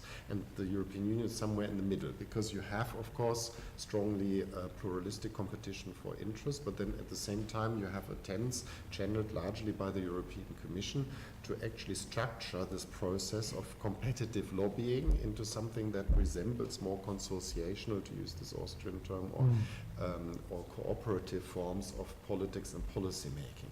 So in the last 10, 15 years or so, the European Commission has put particular emphasis on the idea that these stakeholders, as they were called at one point in the British system and then also in the European Union system, should get their act together horizontally also between different industry organizations and individual companies and so on, but also NGOs, trade unions and other interests, organized interests that have a particular stake in a policy area, and should come up with a pre-arranged consensus among themselves that they can then present to the Commission as something that is technically of good quality, efficient, and also will enjoy enough legitimacy among a wide variety of stakeholders.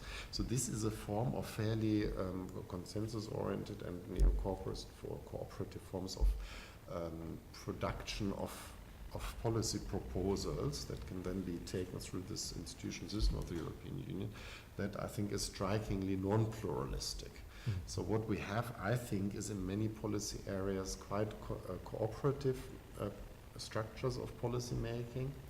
And then in cases where individual companies or industries see a particular interest as massively threatened by such a possible consensus, they then use either the national route, if they are particularly based in a big country, or they have a particularly strong economic stake in a big country and therefore national influence, they use the national route, or they lobby directly at the European Union level, either through the Parliament or in other institutions that are involved in the policy making process.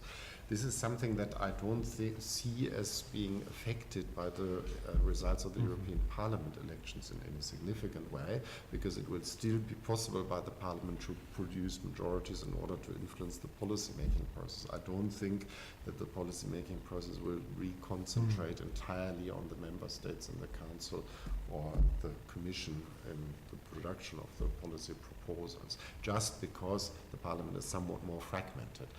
This would be different, I think, if the Eurosceptic parties in double inverted commas were to hold 50% of the seats in the European Parliament, but that's not the case.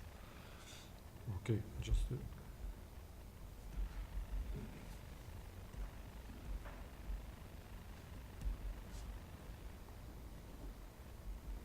okay. Dakle, profesor Kaiser je najpre podsjetio da u svom predavanju se on fokusirao na uticaj korporacija na građenje konsenzusa, dakle u pokušaju izgradnje jedinstvene evropske demokratije tokom ovih 40-50 godina, i videli ste, to je jako, ne sjeća se zaista mnogo u teoriji, to ukazivanje na onaj konsenzus koje su pre svega finansijske i ekonomske elite gradile i pre nego što je izgradnja Europske unije, tako da to jeste jedan bio nadnacionalni model koji su onda prihvatili i tehnokrati i tako dalje. Generalno on je podsjetio da danas u tretmanu Evropske unije i nadnacionalnih integracija postoji taj spor između pluralizma ili korporativizma, dakle, i da je Evropska unija negde u sredini.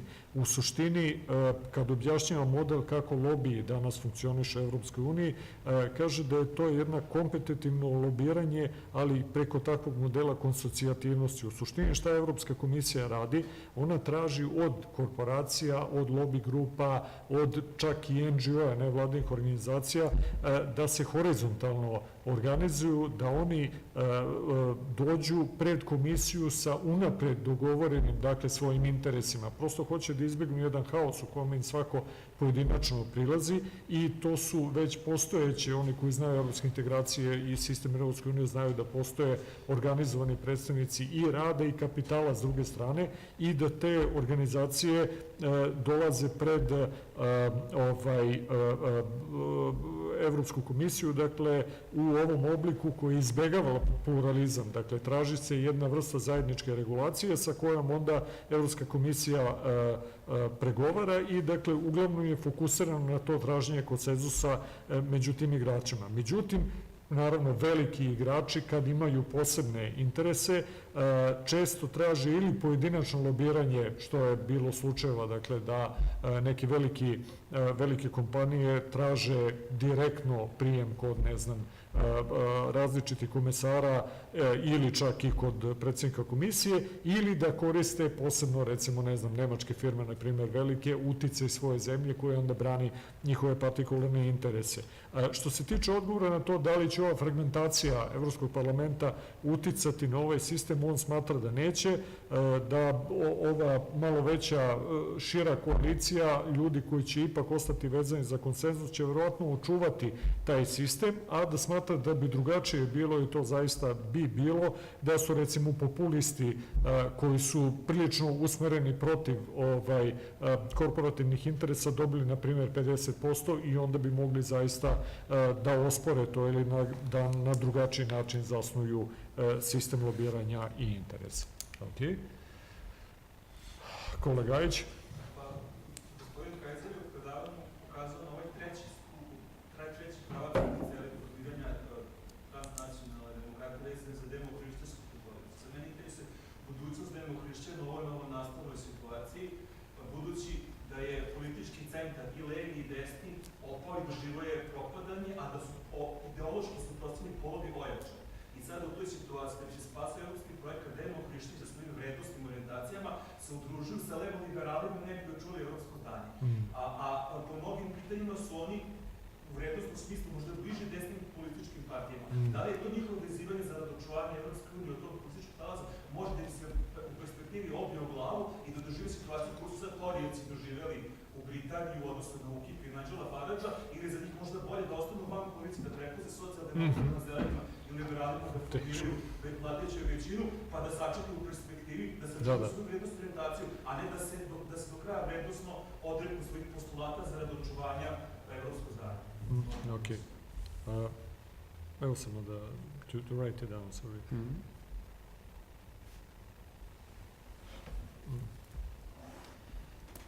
I can start with the Farage part.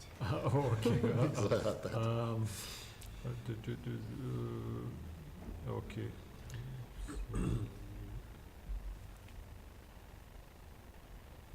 Okay, so the whole idea was, since you, of course, speaking about democracy and building of EU, which was generally in many ways Christian Democrat, let me say, movement or entrepreneurship, or let me say project, moderately speaking.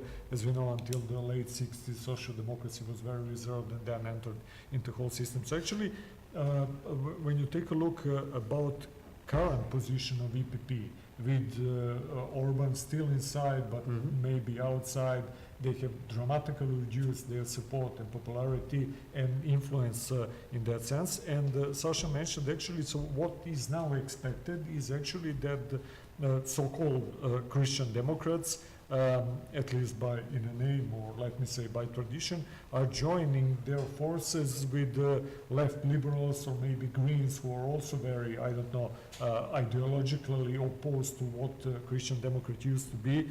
And he asked, in pragmatical sense, is it maybe right move to them? Maybe it can happen to them like with the Tories in Britain, for example, that they start to lose even more support of their, let me say, traditional supporters. Maybe he asked, could it be possible at all, or could it be more wiser for them, for strategical reasons, to avoid entering into this coalition and maybe for some time to stay in a position to let, for example, Social Democrats, Greens, and Liberals organize the power, because he mentioned, at least in theory or informally, voters who vote for Christian Democrats probably don't see themselves much more closer to Greens or left liberals than to, I don't know, some of the populists who insist on traditional values and so on and so on. Yeah, thank you very much. Well, I think what is important for my answer here is that the Christian Democrats, first of all, yes, you're absolutely right, were of course at the origins of West European integration in this core Europe of the 6 founding member states, but it's also really only there, and plus it's Switzerland and Austria and so on a little bit, where they had this particular post-war Christian democratic identity, which I've briefly alluded to, but we don't have time to discuss in any detail. So the first point, my first point would be they have enlarged progressively, and they were let's put it this way, they were overconfident, particularly after the end of the Cold War, that through this enlargement to political parties from countries where you have more Catholic or conservative, non-Christian democratic in this sense party traditions, they would be able to socialize these other political parties, whether they were from Ireland or from Spain or from Eastern European countries in the 2004 and 7 enlargements, into this older Christian democratic consensus. And I think they are finding now that this has only worked to a very limited extent, that these different long-term political traditions, histories of ideas and party ideology, etc., these divergences have persisted to a very large degree, and they're coming into the open more again now. And this is a realization, I think, that they have realized this, let's put it this way. I recently interviewed, for example, the Secretary General of the European People's Party group in the European Parliament, Martin Kamp, and he was very outspoken about that and said, we believed after the end of the Cold War, this was our project, in a sense, this was the end of history from our perspective regarding the European Union. Everyone would want to join the European Union, and all of these center-right political parties would want to join us as a group, and they would largely share our values and our objectives for the European Union. And the case of Orban is just a particularly striking case that that's largely not the case. And here I'm talking mainly about the European Union as a political organization and the desirability to integrate it more deeply and make it a cohesive actor internally and externally in international relations. So on that point, Orban clearly disagrees. Yeah? So that's the first point. The group has become very heterogeneous. It's just a broad center-right church, in inverted commas, in party political terms. That internal heterogeneity is a big problem for the EPP.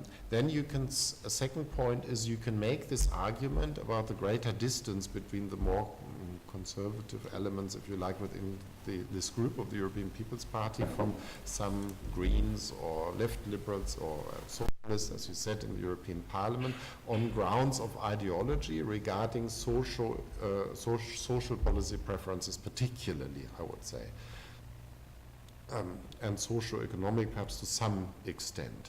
But the problem from your perspective would be that the EPP core parties from Western Europe are very strongly committed to this notion of a more federal European Union. So they don't want to compromise that. And if they have to choose between working with left liberals or Greens on protecting the European Union institutionally on its path to some kind of federal union, in inverted commas, they may well prefer that over protecting more traditional social values in cooperating with populist parties on the right who are opposed and sometimes fundamentally opposed to this European Union as such, or even membership in the European Union. This is a stark choice for them, of course, so they basically realize that they may have to shrink to become more homogeneous again in one way or another. And I think the general expectation regarding Orban is that he will leave anyway, independent of what the EPP is doing. That's more concretely. So you might say, well, strategically this might be a better choice, but I don't think it's easily compatible for these parties from Northwestern Europe in this, or based in this tradition. It would be a very difficult choice to make. And to leave the European Union, if you like, to these center-left and left political parties entirely would be very hard. Sorry? They will lose in either way. Yeah. Yeah, so of course that's maybe my third point, that when you look at the European Parliament party system, we are going in the direction a little bit of the Dutch system, which already 25 years ago was beginning to fragment more and more into different groups, which are individual political parties in the European Parliament groups, that then become somewhat more cohesive, but individually, and no longer have this internal diversity, but they then have this diversity among the groups, and they will have to work together nevertheless to form some kind of formal or informal coalition. And that's going to pose a very significant challenge. Thank you very much. This was very, very useful explanation of what is really going on and what is happening. Let me translate. Dakle, znači prvo je ukazao da treba se podsjetiti toga da je EPP, odnosno taj kor hrišćanske demokrate, ipak kretao od jedne relativno homogene sredine. Dakle, prvo, sećamo se, Evropsku ekonomsku zajednicu pravilo je 6 zemalja, uglavnom to neki katolički prostor bio, koji su imali jedan jasan identitet. Međutim, šta se dešava posle hladnog rata, i to je ono na što on ukazuje, dolazi do jednog pretaranog velikog proširenja IPP, odnosno cele ove grupacije, na neke nove zemlje i smatra da je to bilo izuzetno i previše ambiciozno. Dakle, tu su naravno grupe centar, desnica i zemalja kao što su Irska, Španija, Istočna Evropa i tako dalje, i očigledno ovi rezultati pokazuju da sve to nije dovelo do socijalizacije, odnosno inkluzije tih grupa koje bi prihvatile ono što su bile vrednosti u nekom centralnom prostoru, dakle, odnosno njihovog adoptiranja na jednu vrstu faktičke evolucije koja se u IPP-u dešavalo, i to očigledno ne funkcioniše po rezultatima koji se sada vide, ali i po nekim drugim stvarima. Generalni sekretar IPP-a Kampf je nedavno u intervjuu objašnjavao ovu situaciju gde tvrdi da prosto verovalo se da dolazi posle hladnog rata do kraja svih podela, da svi hoće u Evropsku uniju, prema tome sve desne partije hoće u IPP, da su na taj način pokušavali da integrišu sve, da bi danas došli do problema Orban, za koga svi smatruju da je direktno suprot, iako je član IPP-a, i uz to sam Orban insistira vrlo mnogo da ostane unutar Evropske narodne partije, međutim tamo gotovo da postoji konsenzus da njega treba eliminisati zbog, da kažemo, različitog odnosa prema Evropskoj uniji, jer se smatra da je odbrana evrofederalizacije na neki način i dalje jedna od osnovnih postulata IPP-a, i smatra da je ono što je jako veliki problem ta ogromna heterogenost koja je dovela dotle da unutar same IPP-a počinju svi veći problemi. Druga stvar, dakle, da, tu je napravio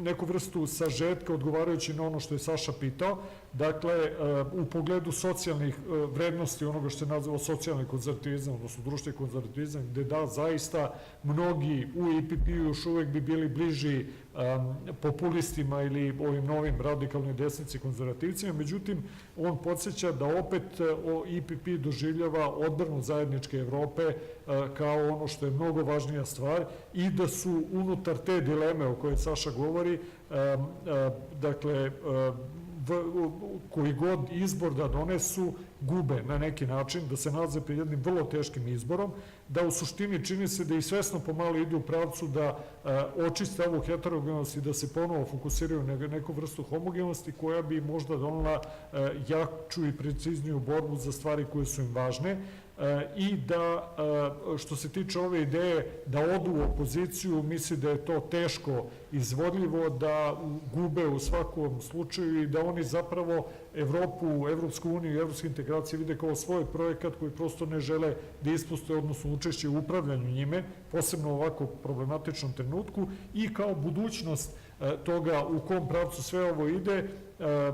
Evropskog parlamenta navodi holandski sistem koji je već neko vreme evoluirao i u kome imate desetak političkih partija sa manjim uticajem, koje su vrlo različite s jedne strane, ali koje je vreme polako trebalo da počnu iz tog pluralizma da grade neku novu vrstu kohezije i da prevazilaze razlike kako bi pre svega očuvali sistem. I ja ću sad da zloupotrebim, evo, privodim kraju, ja imam isto na dva pitanja, pa sam hteo da ga zamolim i mislim da bismo time mogli polako da privodimo kraju, već smo skoro 2 sata ovde. So at the end, I also wanted to ask you a couple of things. Of course, to thank you very much for not only presentation, but also very, very precise and useful and actual current responses to what we heard about what is really going on. So 2 things I will try to formulate them if it's possible in a short way. Speaking about role of the cartels in your second vision or point, actually, in as something which was creating patterns or inducing actually more of the cooperation at the supranational level. Actually, I'm coming from the situation in which now, today, not only populists, but many people really see banks or financial system as, let me say, the only really functioning cartel in Europe, which is ruining mostly European democracy somehow. And as you see, from Salvini to Le Pen, but I can see also that even among social democrats from time to time, people complain that actually banks didn't take their own part of responsibility for the crisis, in neither in the solving crisis, that they were spared somehow and even helped by the state. So actually, how would you put that, I'm trying to make loose connections from cartels before, who you introduced actually ordoliberalism and introduction of demonopolization, which function really in many ways, and even today's we see that functioning. And on the other hand, if we could say something which we could call like oligarchy of the banking system, which is pretty much removed from the interest of ordinary people, and very often seen as maybe one of the biggest problems for democracy and general system in Europe. And the second thing is, just briefly, I would like to you, although you already touched it upon, many people emphasized actually the part from the results of the elections. Maybe the most important thing is actually this increase of the turnout of the vote, you know, that after permanent decreasing with every new election, which came to 42, I think, at the last elections, now it has risen to significant 52%. And that for the first time we saw that it really matters to people, young people, populist supporters, whatsoever. And is it in some way, if I would like to explain why was it, I think that's basically because of populists who really increased that, which moved to, as you said, counter-mobilization and so on. So actually you will see politics returning back somehow in European Parliament, like it happened with AfD in German Parliament, because you had some consensus which people didn't see really as too democratic. So I know on one hand you have these very, problematic issues. There were very big debate within Germany about what does it mean with AfD, but definitely they have returned to the, politics and pluralization and democracy. Is it in some way at least a good thing for Europe, or maybe that can really somehow soften this outcry that there is no democracy anymore in Europe anymore? Mm-hmm. And I will just briefly to that. Na kraju ja sam postavio dva pitanja govoreći o kartelima i ulozi kartela u građanju ove transevropske demokratije. Probao sam da napravim paralelu sa ovim što se dešava sa bankama i bankarskim sistemom, odnosno oligarhijom bankara u Evropi, koji danas jesu jedno od najjačih transnacionalnih bratstava, ali da razni ljudi od populista pa do socijaldemokrata i tako dalje vrlo često s pravom kukaju da je upravo ta vrsta kartelizacije nešto što direktno podriva evropsku demokratiju. A drugo pitanje je išlo u ovom pravcu da sam ukazao na to da imamo porast broja birača skoro za 10% na ovim izborima i da to govori o tome da su ljudi posle dužeg vremena imali osjećaj da politika i glasanje su stvarno važni i da je došlo do mobilizacije i na jednom i na drugom frontu i tako dalje, i da to slično kao u Nemačkoj nakon prošlih izbora gde je AfD ušao u parlament je razbilo taj konsenzus na neki način, ali vratilo više pluralizma i vratilo politiku nekih sukobe oko nekih osnovnih vrednosti, i pitao sam ga da li je to zaista, da li vidi u tome dobru ili lošu stvar. Okay. Yeah, thank you very much. Both questions are, of course, very difficult, and I understand that we're pressed for time, so I'll try to be a little bit shorter than in some of my other answers. On the first question, what I tried to do analytically by talking about the cartel tradition was to highlight how it fostered a culture of cooperation. Now, that this form of cooperation, of course, can also has also downsides, is obvious. So clearly cartels, of course, were formed in order to agree prices or to cave up markets and to increase shareholder value, the own private, make the private family owners richer, etc. And this is why the ordoliberal tradition, of course, opposed cartels, and the European Union has an anti-cartel based competition policy. So similarly, when you ask about the banks, I think this form of cooperative patterns, where banks, of course, also continuously have been engaged recently in illegal practices that however, have also been uncovered by the European Commission, high fines. So I think there is clear indication that there are mechanisms in place that become increasingly effective in addressing these problems of cartel-type cooperation of banks that is illegal. I think that's clear that there are these negative effects.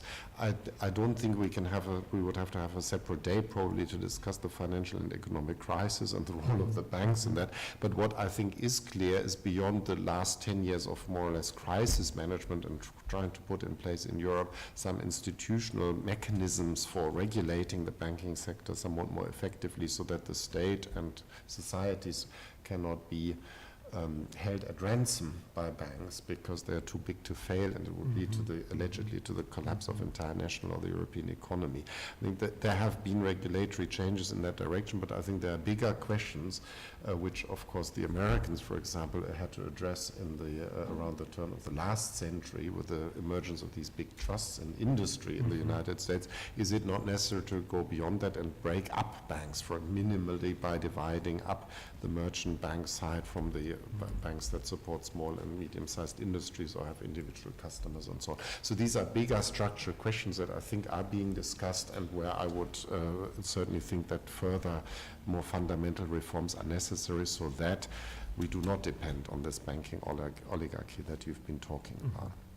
On the second question, I entirely agree to begin with, of course, that the rise in voter turnout from 42 to 52 is entirely positive and does also reflect a repoliticization of European Union politics. So this is called permissive consensus for a very long time that existed in Western Europe into the 1980s, early 1990s about the desirability of European integration as such. But no one really took an actual interest in what was going on or knew anything very much about it. Was going to be a problem in the long run if the European Union and actors in the European Union had an ambition to create a political system of some form of transnational democracy, because then you need politicization or repoliticization, if you like, in order to actually get citizens involved and feel that they have a stake in these processes. And you might well say that the popular, or whatever you want to call them, populist political parties have played, in this sense, a positive role in highlighting particular issues or problems that citizens feel strongly about. And this has facilitated this counter-mobilization as well, and affirmation of support for the European Union, which is also important. So I agree that there are positive elements to this.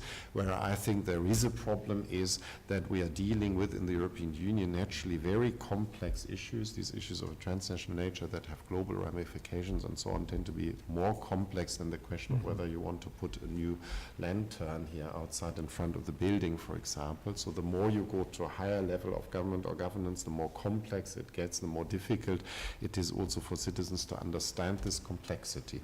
And that's where the problem lies, I think, essentially with populist political parties, that they then give very simple answers to these very complex problems. And I think that's where the danger lies, and I think Brexit is a wonderful example of that, because this claim that what we need is to attain sovereignty again, become freed from these terrible chains of slavery in the European Union, is a very odd and simplistic way of dealing with a far more complex set of problems. And I think once the UK has the hard Brexit, if the hard Brexit does happen, then I think many people will understand that the problem was much more complex than it was made seem by these populist leaders. And I think my last point would be that many of these populist leaders, of course, individually actually themselves belong to the elites that they criticize. So if you look at, again, the British context, if you look at Rees-Mogg, Johnson, Farage. These are all very wealthy people with privileged access to privileged forms of higher education or education, school systems, private schools, etc., etc. They are all rich. They have all transferred large parts of their money outside of the country already. So they are demanding things at the expense of ordinary citizens and mobilizing these citizens against this assumed enemy in Brussels for their own personal interest, I think, of political progress and becoming prime minister or achieving Brexit or whatever it is. And that's, I think, where essentially we have a fundamental problem of people, individual citizens, being lied to by these populist leaders who are not telling them the truth and who are also instrumentalizing these forms of dissatisfaction and fostering dissatisfaction solely for their own individual purposes of career progression. Thank you. Evo odgovora na ova dva pitanja. Prvo, što se tiče kartela, on podsjeća opet da je njegova ideja bila pre svega da ukaže na to kako su ta bratstva, da tako kažem, ozbiljnih preduzetnika stvarala jednu vrstu kulture, kooperacije, koja je išla preko onoga što su bile u to doba dominantne samo nacionalistički interesi i pokazuje da čak i za vreme rata su oni nalazili načine da funkcionišu. To je ono ko mi kad pričamo o tome kako mafije na ovim prostorima jako lepo sarađuju i za vreme rata, ako mogu da kažem na neki način. Međutim, vrlo brzo, i to je ono 60. 70. godine, pokazuje se loše strane tog zapravo građenja oligopola na neki način i tu je kad zaista ulazi priča o ordoliberalizmu, dakle to je antimonopolsko zakonodavstvo koje je Evropa posebno od 50. 60. godina počela ozbiljno da usvaja i koje je u Nemačkoj do dan danas strahovito bitno i čuva sistem pluralizma u toj zemlji. Dakle, što se tiče mog poređenja sa bankama, one su zaista uključeni bili u čitav niz ilegalnih praksi, vrlo problematični, međutim on opet podsjeća da je Evropska komisija otkrivala i suzbijala mnoge od tih praksi, da pokušava da gradi mehanizme i zakonodavstvo kojim bi se protiv toga borila. I da je od toga, dakle, posle krize 2007. 8. 9. godine otvoren taj krizni menadžment koji je zahtevao i uveo veću kontrolu banaka i sprečavanje ucena koje su to je ona čuvena formulacija too big to fail, dakle previše veliki da bi propali i da oni zapravo traže od države da, kako se kaže, socijalizuju njihove gubitke, a da kad je pitanje profita tu ne traže da se to raspodeli. Međutim, on smatra da je to zaista u Evropi među evropskom elitom i narodom, nevezano od populista, otvorilo one probleme sa kojima se Amerika suočavala krajem 19. veka kad su trustovi vladali i kad se donose prvi antimonopolski i antitrust zakoni i on misli da danas postoji velika debata unutar Evropske unije da će se raditi na tome da se na neki način spreči ponovna situacija u kojoj bi banke mogle da ucenjuju ostatak sistema. Što se tiče odgovora na drugo pitanje, takođe se slaže da je ovaj rast glasača za 10% jako dobar, da se radi o kraju takozvanog permisivnog konsenzusa koji je postojao, dakle, gde je ogromna većina u Evropskom parlamentu stajala iza ideja da se podržava svaka vrsta evropske integracije, a zapravo niko nije znao šta se tu radi sem elite, da su ostali, što bi rekli, kao guske u magli, sve to podržavali i da u tom smislu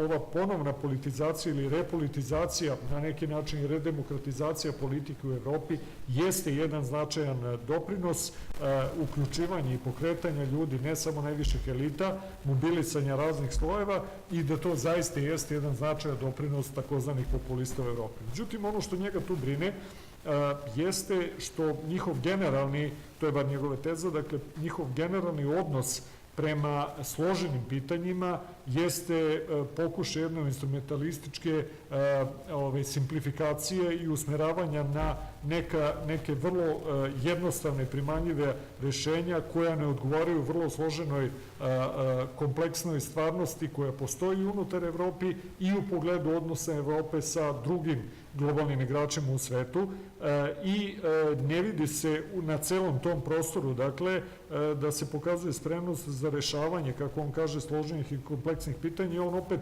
vraća na ono gde živi, dakle, u Velikoj Britaniji, gde zaista jeste primer što onoga pokazuje da ljudi koji su vodili Brexit ili oni koji se zalažu za takozvani tvrdi Brexit, odnosno hard Brexit, poput Borisa Johnsona, Faragea i tako dalje, jesu zaista deo vrlo bogate elite, ne ljudi koji su se demokratski narodni pobunjenici ili tribuni, da su to ljudi za koje postoji optužba da drži novac van države, dakle, i da celu ovu priču vode oko Brexita na osnovu ličnog interesa i instrumentalizacije i da misle da to nije dobar način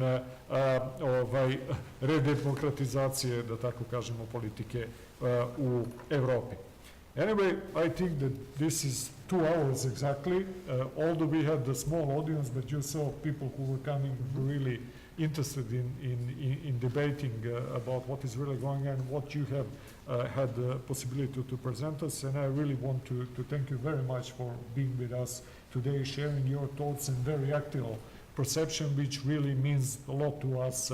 It's all taped here, and it will be available through the internet. I hope that many other people will be able to join us as well. Ja sam se samo kratko zahvalio profesoru Kaiseru, dakle, što je bio danas sa nama, iako nismo imali veliku kvantitativnu publiku, ali smo imali vrlo kvalitetne ljude u publici koji su, kao što smo videli, postavili vrlo informisana i vredna pitanja i zahvalio sam mu se zaista što nam je doneo, što bi rekli, u ovom trenutku najsvežije i tumačenja i dešavanja i pre svega pravce u kojima se razmišlja za rešavanje ovih problema u Evropskoj uniji u budućnosti. Thank you very much for coming. I've really enjoyed being here with you. Thank you. Hvala vam što ste bili i uživao sam što sam bio sa vama. Thank you very much.